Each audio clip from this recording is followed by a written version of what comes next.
بسم الله الرحمن الرحيم.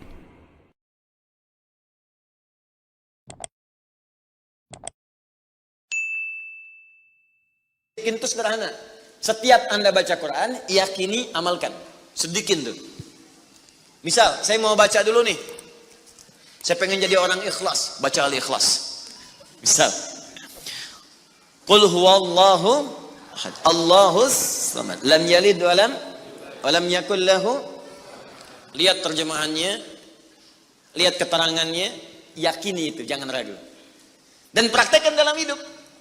Qul huwallahu ahad, katakan hanya Allah yang esa. Sudah, berarti jangan katakan yang lain-lain. Komit dengan tauhid itu. Komit dengan keislaman kita. Jaga betul dengan baik.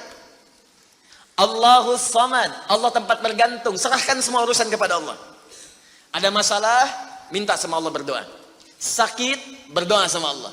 Punya persoalan, gantungkan diri kepada Allah. Ikhtiar. Itu ketika kita amalkan seperti itu, baru begitu saja, itu langsung turun sebuah keterangan dari Nabi Sallallahu Alaihi Wasallam. Jika Anda mampu mengamalkan satu surah ini saja, ini rahasia.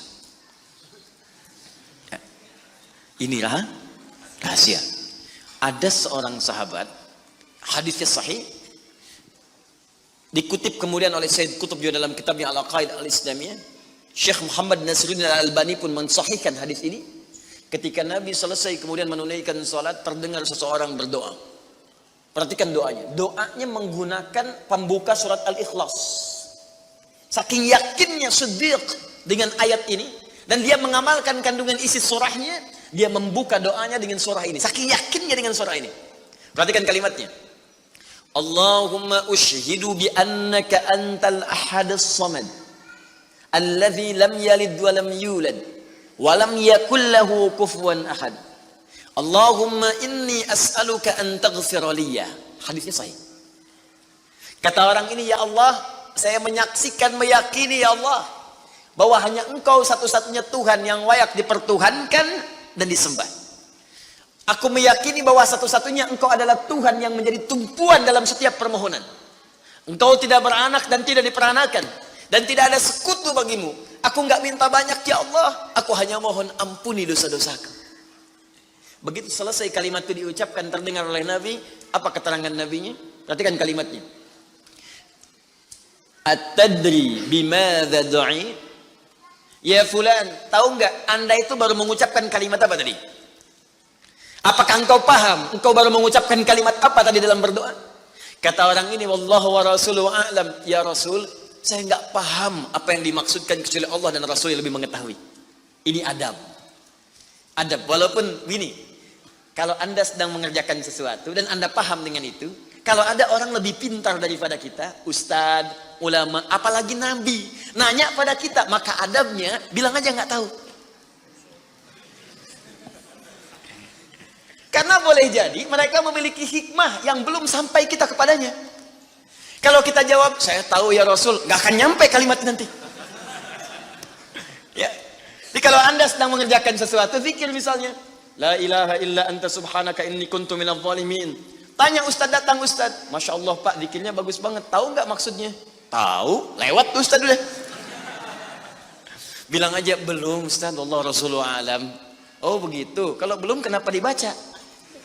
Ya, saya pernah dengar saja, maka diterangkan. Begini maksudnya Pak, begini, Anda dapat ilmu baru. Makanya sahabat seringkali kalau ditanya Rasulullah, bilangnya Allah wa Rasulullah a'lam. Allah wa Rasulullah a'lam. Supaya dapat ilmu baru. Itu diantara rumus di ilmu hadis. Ini kadang-kadang orang kita sekarang sahabat bukan, tabi'in bukan, tanya tahu semua. Bahkan saat ditanya, buka Google dulu. Ya udah, ngapain ada ustaz? Allah wa Rasulullah a'lam. Maka apa jawab Nabi? Laqad da'uta bi asma'illahil a'zam. Diriwayat lain bismillahil a'zam. Idza du'iya biha ajab wa idza su'ila biha a'ta. Tahukah Anda? Kata Nabi, Anda baru saja berdoa dengan menyebutkan dengan yakin semua sifat-sifat Allah yang maha tinggi. Nama-nama Allah yang tertinggi. Nama Allah yang tertinggi, nama tauhidnya Al-Ahad, nama tertinggi. Karena dengan itulah nama ini Allah ditakdiskan, dikuduskan. Dengan nama ini Allah disembah, dan dengan nama ini Allah dipertuhankan. Kata Nabi, Anda baru berdoa dengan menyebutkan nama Allah yang paling tinggi. Yang kalau disebutkan nama itu di awal doa, maka semua doa yang disampaikan akan dikabulkan, semua permintaan akan dijawab. Tapi apakah semua orang yang membaca doa itu diawali dengan surah tadi akan dijawab? Belum tentu. Kalau tidak ada praktek sedikit dalam jiwanya. Orang dulu minta dijawab, orang sekarang sama kalimatnya. Usyhadu bi annaka antallahul ahad, as-samad, alladzi lam yalid wa lam yulad wa lam yakul lahu kufuwan ahad. Ya Allah, lancarkan rezeki saya. Tetap aja lambat dari atas. Kenapa? Karena inti ayat itu tidak dipraktekkan dulu. Diyakinkan dalam jiwa kita, benarkan ayat itu, amalkan, pakai dalam doa. Jadi, dan itu buktinya.